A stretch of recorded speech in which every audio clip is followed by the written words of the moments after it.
แท่งเขียนแดงมันออกห่างจากเส้น moving average เห็นบอกก็เลยว่าวินมาเนาะทุกคนเนาะเขาจะง่ายๆสำหรับในการเทรดเนาะเห็นหลายคนอยากจะหู้2เทคนิคในการเทรดในตลาดเนาะซึ่งตัวจะมาตอบในคลิปเดียวเลยเด้อ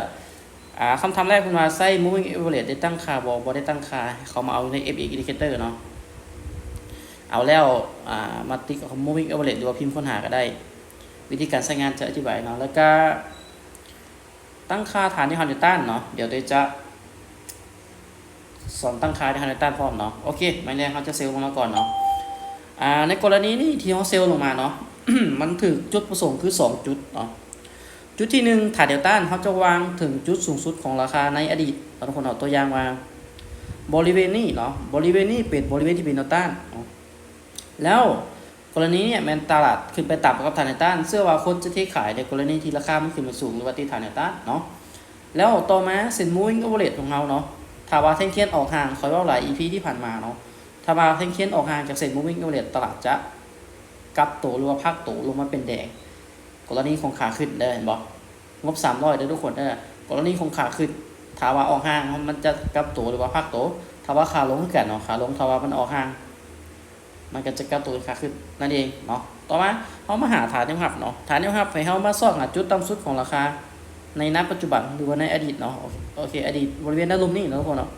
ด้านลุ่มนี้เป็นจุดต่ำสุดของราคาแล้วเนาะมาออเดอร์นี้ถ้าว่าจะเข้าออเดอร์เนาะเฮาเซลล์อีกรอบนึงได้อยู่เป็นหยังเฮาจึงเซลล์อีกรอบนึงเนาะเพราะว่าตลาดยังอยู่ในกรณีของติดฐานแนวต้านฉะนั้นคนจะขายจากราคาเนี้ยราคาจะดิ่งลงมาต่อได้อีกเนาะเพราะว่าหยังพอราคามันขึ้นมาถึงจุดสูงสุดแล้วก็ต่ำกับบริเวณที่คนเทขายแน่นอนแหละในเมื่อที่ราคามันขึ้นไปสูงคนเทขายราคานั้นจะบ่สามารถไปต่อได้อันนี้คือในเชิงจิตวิทยาในการวิเคราะห์กราฟในการอ่านในเรื่องของอนาคตเนาะเดี๋ยวเป็นกันว่าไม่เนี่ยจะจบเป็นแดงได้บอกนะทุกคนเนาะค่อนข้างว่าลงมายาวเนาะสวยสองออเดอร์จากงบ300เฮามาได้800เนาะมาฐานแนวรับเฮาอยู่ใส่อยู่ด้านลุ่มเลยทุกคนเด้อปัจจุบันนี้มาสังเกตใน moving average ถือว่าอยู่ในทรงของตลาดไซด์เวย์เนาะเส้นมันอยู่กลางๆแต่ว่าถ้าว่าจับบ่ฐานแนวรับก็ใกล้เคียงเนาะลงมาใกล้เคียงกับฐานแนวรับแต่ยังบ่ถึงเทื่อเนาะแต่ว่าทางการเข้าออเดอร์ของเฮาเดี๋ยวจะลองเซลล์ไปอีกรอบนึงเนาะลองเซลล์อีกรอบนึงเบิ่งเอาว่าตลาดจะลงมาต่อได้บ่เนาะถ้าว่าที่จริงต่ำบ่ฐานแนวรับก็ยังบ่คุ้มเทื่อเนาะเดี๋ยววางอีกจุดนึงเนาะแนวรับที่ตลาดจะไปต่อโอเคจุดด้านลุ่มนี้เราสามารถตีเป็นแนวรับได้เนาะแสดงว่าเราได้มา3จุดแล้วที่เป็นแนวรับแนวต้านเนาะมันยังเซลล์ลงมาได้ทุกคนได้แต่ moving average ยังซี่ขึ้นไปด้านเทิงอยู่แห่งซี่ก็อาจจะเข้าในส่วนท้ายก็มีเนาะเพราะว่าตลาดเริ่มลังเลละอยู่ห่างจากเส้นห่างจากฐานเนาะเบิ่งกันว่าจะลบจบเป็นอย่างในบ่เนาะพอมันยังบ่คุ้งเถื่อนะบ่คุ้งฐานครับเถื่อโอ้ขึ้นไปเนาะทุกคนบ่ถ้าว่าเซตอินดิเคเตอร์มันบ่ไปตลาดมันจะบ่ไปตามได้โอเคเดี๋ยวเราจะเบิ่งว่าแท่งนี้มันจะลงมายาวถึงคุ้งแนวรับบ่ถ้าว่าลงบ่คุ้งนี่ก็ต้องเบิ่งอีกจุดนึงเนาะสังเกตเห็นได้ว่าตลาดเริ่มห่างเนาะโอเคมาไม่นี่มั่นใจเนาะทุกคนเนาะจัดเลยโอเคเซลไม่นี่เซลขายลงมาเด้อไม่นี่จ้ะไม่นี่ขายลงมาเนาะเป็นยังเขาถึงขายลงมาเนาะถามว่าที่จริงมันจุดด้านลมนี่เป็นฐานนะครับบอกับเป็นฐานใหม่เนาะที่มันกำลังสร้างเนาะแต่ว่าเส้น moving average เริ่มอวยทางหรือว่าโกงลงมาสังเกตแม่แท่งเขียวเข้ามาแทรกในตลาดเพียงแต่แท่งเดียวกลายไปหันมีแต่แห้งขายฉะนั้นตลาดมันมีโอกาสเป็นไปได้ที่จะลงมาเป็นแดงหลายก้อนเนาะก็เลยว่าจัดเซลล์ลงมาเอาอีกเลยเนาะทุกคนเนาะนี่แหละคือการตัดสินใจที่มั่นใจในการเข้าเทรดเนาะเอางบตัว 300นะทุกคนเนาะปัจจุบันนี้มาได้ 1,400 ก็ถือว่าได้หลายเลยแหละปัจจุบันนี้ตลาดทวัดทิศฐานนะครับบอติดเนาะการที่ตลาดทิศฐานนะครับบริเวณต่ำเนี่ยราคาจะไปต่อจังใดก็มีสิทธิ์เดียวจะเอาปลายมันไปเด้อโอเคไม่นี่บายเลยเนาะจัดบายเลยนะทุกคนเนาะถ้าว่าบ่ได้ไม่นี่บ่วินกับบ่เป็นหยังเนาะเพราะว่าจาก300มา 1,000 กับอยู่700เนาะแต่ว่าไม่นี่บายขึ้นแล้วเพราะว่าทิศฐานนะครับเนาะจะมาเข้าตามจุดฐานที่เฮาได้ตั้งให้เบิ่งเป็นแนวทางเนาะจัดไป400เบิ่งว่าจะลงบ่จะขึ้นได้บ่เนาะแต่ว่าตลาดนี้ลงมาละเดี๋ยวเบิ่งกันว่าฐานที่ครับนี่มันจะแข็งแรงพอบ่เนาะ ลงมาหาฐานลมปัจจุบันลงมาหาฐานลมเนาะ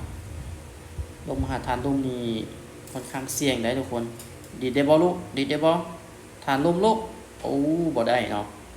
โอเคเห็นบ่พลาดเลยนะทุกคนเนาะ เพราะว่าฐานราคาแท้ๆของมันอยู่ด้านลุ่มเนาะเบิ่งจาก moving average ยังซีลงมาอยู่ได้เนาะแต่ว่าในณปัจจุบันนี้ถามว่าตลาดคุ้งฐานบ่เนาะคุ้งแล้วเนาะทุกคนเนาะการเข้าออเดอร์ต่อไปเฮาควรจะมองแบบใดเนาะมองว่าบายเนาะบายเลยมานี่บายเลยมองว่าบายเพราะว่าอย่าง1แท่งเทียนมันเริ่มออกห่างจาก moving average แล้ว2ตลาดโซนกับบริเวณที่เป็นอยู่ครับบริเวณที่เป็นนะครับจะหมายถึงจุดที่คนต้องการซื้อในตลาดเป็นจำนวนหลายแหงซื้อค่อนข้างว่าแฝงอยู่หลายในบริเวณนั้นลุมเนาะการที่เขาซื้อในไม้เนี่ยเป็นการตัดสินใจที่ค่อนข้างว่าจะตอบโจทย์เนาะเพราะว่าอย่างราคาบ่สามารถลงไปต่อได้แล้วเนาะราคามันลงมาต่ำแล้วคนจะเข้าซื้อในบริเวณนี้ฉะนั้นเราพยายามตีได้เลยว่าแนวหับหมายถึงแหงซื้อแนวต้านจะหมายถึงแหงขายจุดที่สำคัญคือการเบิ่งแนวโน้มของตลาดนำเนาะและอีกอย่างแท่งเทียนเขียวออกห่างแท่งเทียนแดงมันออกห่างจากเซ็ตโอเวอร์เอเวอเรสต์เห็นบอกก็เลยว่าวินมาเนาะทุกคนเนาะเขาจะง่ายๆสำหรับในการเทรดเนาะ1ฐานแนวรับแนวต้านซอกหาจุดสูงสุดแล้วก็จุดต่ำสุดของราคาในมือที่แท่งเทียนขึ้นไปแตะแล้วเบิ่งอาการของมันว่าเกิดการปฏิเสธราคาแบบใด2การใช้งาน moving average บ่ได้มีการตั้งค่าใดๆออกมาได้ใส่เลย moving average จะเป็นตัวชี้วัดถึงแนวโน้มตลาดว่าจะเป็นมือเก่าหรือมือใหม่เบิ่งออกได้สบายเลยเราเล่นนี้ของขาลงแท่งเทียนแดงเกิดยืนกล้องเสร็จแมนเฮาเซลตามด้วยวิธีการบริหารเงินโลคูณเงินใส่เดือนไม่น้อยมีกำไรแน่นอนเนาะกรณีของขาขึ้นแท่งเทียนเขียวอยู่เหนือเส้นมันซี่ขึ้นเฮาบายเนาะบริหารเงินเอาข้อควรระวังก็คือจุดที่มันออกห่างขอว่าหลาย EP ว่าในเมื่อที่แท่งเทียนเขียวหรือแดงออกห่างจากเส้น moving average ตลาดจะเกิดการพักตัวหรืออาจจะกลับตัวได้เนาะฉะนั้นนี่จะเป็น1สิ่งที่คอยมาอธิบายให้กับหลายๆคนที่ยังสงสัยอะไรอยากที่เรียนเทรดเนาะกับบ่ได้การันตีว่าโอเคการใช้งานแบบเนี้ยเจ๊ให้เจ้านั้นปันพอร์ต500โตไป 2-3,000 ได้มันบ่แม่นจังซั่นเนาะทุกคนทุกอย่างมีผ่านการฝึกฝนความรู้แล้วก็ประสบการณ์เรื่องของการเทรดเนาะโอเคสำหรับมื้อนี้ก็ถือว่าอาจจะเป็นแนวทางเพียงแต่หนึ่งอย่างที่มาแชร์ให้มีหลายๆสิ่งหลายอย่างในตลาดที่เฮายังบ่ฮู้และกำลังรอเฮาอยู่ในอนาคตเนาะประมาณนี้นะทุกคนเนาะสำหรับ